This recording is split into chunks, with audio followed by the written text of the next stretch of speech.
Hello, it's Gregg for online tennis instruction. Have you ever been told you need to be moving more when up at the net? Now, how do you do that? And most importantly, how do you move effectively where you get more balls, plus you put pressure on the returning side? Now, let's take a look at how you can do that. So, you see how in this example I'm positioned behind the hitter, so I'm able to bisect the potential angle. Now, if we go back, in my original starting position, I'm standing covering down the line, but I cannot effectively cover the ball that's hit cross-court over the center net strap. Now, if you take a look, you'll see how I'm highlighted in blue in my original starting position, and see how far I am positioned from the center net strap. Now, as we move along, you see as I move behind the ball and position myself to bisect the angle, I can effectively cover both cross-court and down the line. And this is what watches through, and you'll see how I'm able to get that ball hit cross-court. So if we look at my original starting position, then look at the adjustment position, how I've stepped diagonally forward towards the ball, and you'll see how that's allowed me to bisect the potential angle, meaning I can cover both the down the line pass and the return cross-court. And because I'm bisecting it, I'm able to reach across and cut the ball off and poach on that cross-court return. Now let's take a look at some examples on how you can position yourself to get more volleys, to become a more dominant force up at the net, and most importantly, put more pressure on the returner.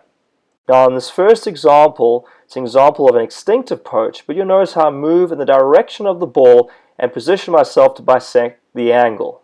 Now let's take a look at that again. Notice how I step forward towards the net in the direction of the ball. Now when my opponent's striking the ball, I'm now airborne in the split step, which will allow me to break either left or right. Now my opponent has potential angle to go down the line, and I can still cover that as well as anything over the center net strap. Now in this instance, my opponent decides to go cross court, so all I have to do is take one step diagonally forward and cut the angle off, moving towards the center net strap. Now let's take a look at that one more time in slow motion.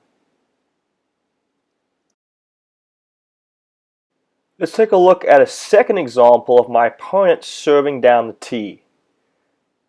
Alright, now let's take a look at this in slow motion, and you'll see how my opponent at the net steps towards the ball as it's bouncing. They split step, they're able to bisect the potential angle, and look at the proximity to the net.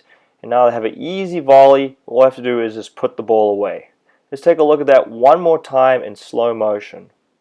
Notice how he moves forward towards the ball, gets close to the net for an easy put away.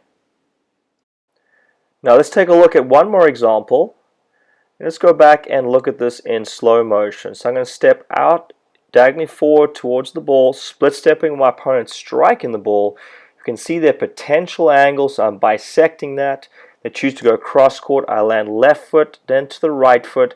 I'm able to cover across the net, and in this instance come up with a drop volley. Let's take a look at this one more time. Now note the diagonal step forward in the direction of the ball, the timing of the split step.